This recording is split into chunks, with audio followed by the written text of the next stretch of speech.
Grâce au combat des organisations de la société civile de femmes, les droits des femmes au Sénégal ont connu ces dernières années une amélioration significative au plan juridique et institutionnel. Cette démarche a conduit les autorités étatiques à prendre un certain nombre de mesures condamnant les pratiques violant leurs droits. Cependant, il existe encore des discriminations et des violences à l'égard des femmes, malgré les textes nationaux et internationaux adoptés ou ratifiés par le Sénégal. Malgré la loi de parité qui nous a permis d'accéder dans les instances de décision, nous restons toujours une couche vulnérable. C'est en ce sens que des organisations comme le réseau Paix et Sécurité des femmes de l'espace CEDEAO sont accompagnées par le projet Voix et Leadership des femmes, à travers des campagnes de plaidoyer et de renforcement de capacités. Nous remercions le partenaire VLF qui a financé cette activité. C'est une activité de formation sur les outils de promotion des droits des femmes qui nous permet aujourd'hui de venir échanger avec les leaders au niveau local et nous permettre également d'échanger sur des outils aussi importants et que beaucoup de personnes ne maîtrisent pas trop. Pour rappel, le projet Voix et Leadership des femmes, VLF Sénégal, qui est financé par le gouvernement canadien par l'entremise d'Affaires mondiales Canada, vise à accroître l'exercice des droits humains des femmes et des filles et le progrès vers l'égalité des sexes. Ainsi, ce lundi 21 août 2023, un atelier de formation a mobilisé les femmes leaders des organisations de la société civile de femmes de Tambacounda et Kédougou. C'est un immense plaisir et un honneur pour moi de recevoir aujourd'hui l'activité du RESFECO décentralisée au niveau de Kédougou. Et remercier par la même occasion toutes celles qui se sont déplacées pour venir nous accompagner, mais également assister à cette rencontre de grande envergure. Soyez-en remerciés. Mais remercier également le partenaire stratégique du RESFECO, à savoir VLF. Organiser un tel atelier de formation sur les outils et instruments de promotion des droits des femmes est très important. Nous savons que la femme est le noyau de tout développement, depuis l'Antiquité jusqu'à nos jours. Il appartient à celle-ci de savoir ses droits et ses devoirs afin d'assurer une confiance en soi. Hélas, à Kédougou, avec l'orpaillage traditionnel, la pratique de la prostitution par certaines filles et femmes n'inspire plus confiance. Le travail du sexe est vécu comme une activité dégradante qui entraîne une perte d'estime, absolument. Ce n'est pas un travail, on le dit souvent, la prostitution c'est le plus vieux métier du monde. Mais ce n'est pas une fierté pour aucune femme du monde. Peut-être des raisons diverses, certains le font, mais ce n'est pas tout le temps ce qui rend la femme honorée. Même celles qui le font, au fond d'elles, elles perdent cette estime de soi dont on parle. Et c'est important pour la personne. Comme le décrivent des victimes et survivantes interrogées, elles se disent victimes de comportements et d'attitudes déshumanisantes de la part des hommes qui font appel à leur service. Elles sont également stigmatisées par ceux qui ont une opinion négative de leur activité. Sur les 68 victimes et survivantes interrogées, 62 avec une évaluation négative du travail du sexe parce qu'elles sont forcées à faire ce travail-là. Elles ne font pas par amour, elles le font par obligation. La collecte de données fiables sur ce réseau de prostitution relève d'un véritable parcours du combattant. C'est difficile d'avoir ces filles qui sont victimes de traite humaine. Pour les avoir, il faut approcher les mamans, il faut approcher les responsables qui se trouvent au niveau de là-bas. Pour nous, il y a un problème. Ben partage la même langue bi ndax li ci ëpp ay anglophone lañu mbir maa ngi fi am na organisation yu bari yi nga xamante ne tamit ñu ngi ciy jéem a liggéey. Si on prend le cadre de la traite sexuelle, c'est prendre une personne, en tout cas user de ses subterfuges, essayer de la tromper, de l'amener dans un pays ou même dans son propre pays, en tout cas pour la forcer à faire un travail qu'elle ne veut pas et profiter des revenus de son travail. C'est inciter les gens donc à faire le travail du sexe, les y contraindre parce qu'il y a l'absence de volonté. La ruée des prostituées de la sous-région et de l'intérieur du pays vers Kédougou n'est pas sans conséquence. Leur influence est grande sur les filles et femmes autochtones. Ce n'est pas seulement les gens de la sous-région qui viennent faire ces pratiques-là. Même les enfants de Kédougou le font. Alors j'ai communiqué avec des enfants. À ma grande surprise, j'ai trouvé parmi ces enfants-là, il y en avait celles qui faisaient cette pratique-là. Elles disaient que à la maison, il n'y a rien à manger. Pour que je puisse continuer mes études et acheter mes fournitures, je suis obligée de faire ça. Et tes parents, qu'est-ce qu'ils en pensent? Non, mes parents, quand je leur donne, ils ne me disent rien. Ils m'encouragent. am na ci sous-région bi ñi nga xamante ne tamit dañ fiy ñëw jóge ci yeneen réew ñëw fii boo leen laajoo ñoom itamit dañuy naan ñoom seen parents yi dañoo sonn dañ ñëw fi pour jàppale. souvent je pense que du Kédougou rek parce que Sénégal yépp lay wax daanaka parce que si biir étude bi rencontré nañ ay nit yoo xamante ni xëy na Tamba la ñu jógee Dakar lañ jógee feneen lañ jógee yeneen région lañ jógee ñu ñëw te ci milieu boobu lañ nekk. Il y a une influence auprès de nos enfants. Cette influence à long terme, ça va vraiment créer des problèmes. Cette situation résulte en grande partie de la démission de certains parents. Il y a des filles qui disent que mes parents ne savent pas que je le fais. Je ne parle pas avec ma mère parce que à chaque fois que je veux communiquer avec ma maman, elle ne m'écoute pas. Vraiment jaay bopp moom y a que des conséquences. Jigéen yaay la c'est la maman de l'humanité. Jigéen warul saax-saaxi boppam. Man yaakaar naa ne jàppale bi ñu war a jàppale seen yaay dañoo war a futeeku jéem a ut métier liggéey moo gën que ñuy jaay seen bopp. Donc nous avons une part de responsabilité, nous, parents, dans cette pratique-là.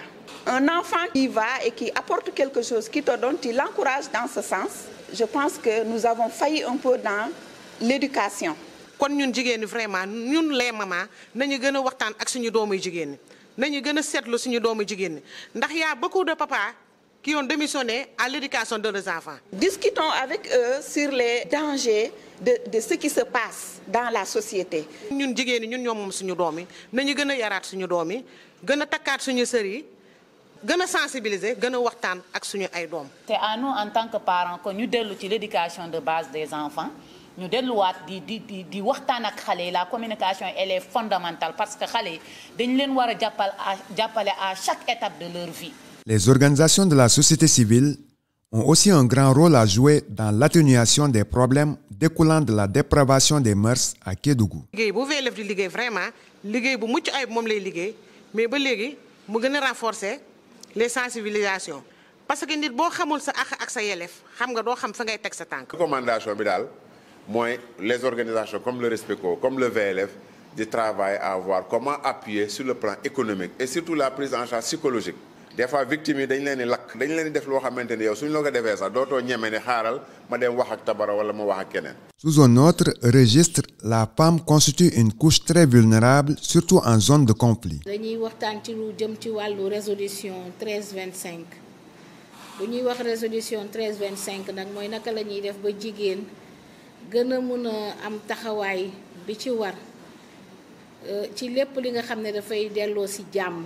Les éclairages du facilitateur ont permis aux femmes de mieux comprendre les contenus des résolutions 1325, 1820, 2250 et suivantes du Conseil de sécurité des Nations Unies. Ce qui nous intéresse, nous, parce qu'on est dans une perspective de sensibilisation, c'est quel est le rôle de la femme pour le maintien de la paix. Et souvent là, j'aime prendre l'exemple de la Casamance. À un moment donné, c'est les femmes qui ont amorcé, pris l'initiative des questions de paix en Casamance après la rébellion. C'était extraordinaire. C'est un symbole très fort. Mais la femme, elle aide à instaurer la confiance sur le terrain entre les militaires et les populations et facilite les actions de consolidation de la paix. Voilà un rôle qu'on doit reconnaître à la femme. Quand il y a une guerre qui s'approche, des hommes peuvent fuir individuellement. Mais des femmes, rarement, elles peuvent fuir individuellement. Qu'elles soient mères célibataires, qu'elles soient femmes au ménage, elles ne peuvent pas tourner le dos aux enfants. Tous les acteurs qui sont dans le domaine du droit de l'homme, comment ces acteurs peuvent garantir la paix? Je vous dis que prévention et condamnation de la violence évite de tout recours inutile à la force. Nous, citoyens individuellement, notre manière d'agir, c'est agir autrement. On n'a pas le monopole de la violence légitime. Nous, on doit agir en termes de sensibilisation, d'information, de partage d'informations, de préparation aux des acteurs à la notion de la paix et de la sécurité. Chaque fois que vous voulez défendre les droits des femmes, il faut vous référer à un texte qui protège ce droit-là. Quand vous voyez que les gens souvent sont dans des tiraillements, il faut que le rôle de la femme soit un rôle de catalyseur qui informe et qui appelle les gens à la responsabilité. Les lois protègent plus les femmes, surtout en Afrique, que nos coutumes et nos traditions ou nos religions. Les organes au niveau communautaire ont leur responsabilité. Les États, pris individuellement, ont chacun sa responsabilité. Mais les femmes, en tant que groupement ou organisation de femmes, ont leurs responsabilités et chaque femme prise individuellement sur terre a sa responsabilité. Un accent particulier a été mis sur la loi sur la parité, une loi qui n'a pas encore fini de soulager les femmes. Il faut reconnaître que la loi sur la parité, dans sa lecture et son esprit, est progressiste. Les milieux religieux n'ont pas aimé la loi là. Il faut que le Sénégal soit honnête. Et ça, c'est un combat des femmes. C'est une question de volonté. Et la loi là, elle est nationale, elle est impersonnelle, elle est erga omnes, elle doit s'appliquer partout sur le territoire national. Si sa mise en œuvre est effective. Donc la parité d'abord au Sénégal est bloquée par la ville de Touba qui n'a aucun conseil femmes. Cette situation doit être une source de motivation supplémentaire pour les femmes dans la poursuite du combat pour leur propre émancipation. Il ne s'agit pas d'avoir de belles lois. Il ne s'agit pas de dire les lois là protègent. Mais si malgré tout encore vous croisez les bras, les organisations de femmes ne disent rien, les femmes ne disent rien, mais c'est un frein à l'émancipation de la femme.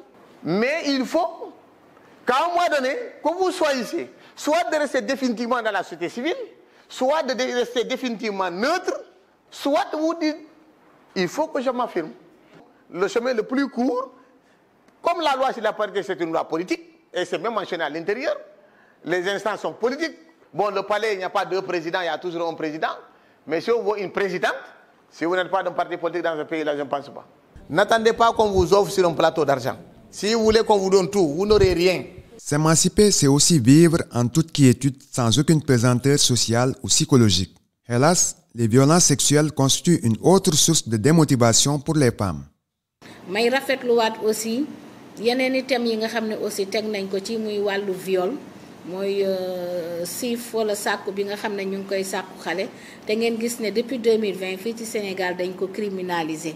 Que d'arguments pour conscientiser davantage les femmes sur le contenu des dispositions juridiques sur les violences sexuelles. Les violences sexuelles constituent des formes graves d'atteinte à l'intégrité des personnes dont les principales victimes sont les femmes et les enfants. Dans l'optique du renforcement de la protection de ces catégories vulnérables, l'État du Sénégal a très tôt mis en place une législation pénale mise à jour en fonction des mutations de la société. Ce n'est pas aujourd'hui que l'infraction de viol est punie. On a juste atteint un degré d'aggravation. Avec la criminalisation du viol et de la pédophilie, un pas symbolique sera franchi pour bien situer le problème, le blâme sur le violeur plutôt que sur la victime. Mais la criminalisation sera en outre un instrument de dissuasion. Pourquoi on a en fait un crime? Parce qu'on vous dit, avant vous risquez 5 ans, mais désormais vous risquez la réclusion criminelle. La réclusion criminelle, c'est ce qu'on appelle la prison à vie, en français facile. La prison à vie. Ce qui va vous faire sortir de la prison, c'est l'enterrement. Donc on a fait un crime pour dire aux gens, vous étiez prêts à faire 5 ans et sortir, reprendre. Maintenant vous serez là-bas à vie, si vous le faites. Donc la loi, elle est préventive. Le premier avantage de la loi criminalisant le viol. On va faire peur, dissuasion, on va faire peur aux gens.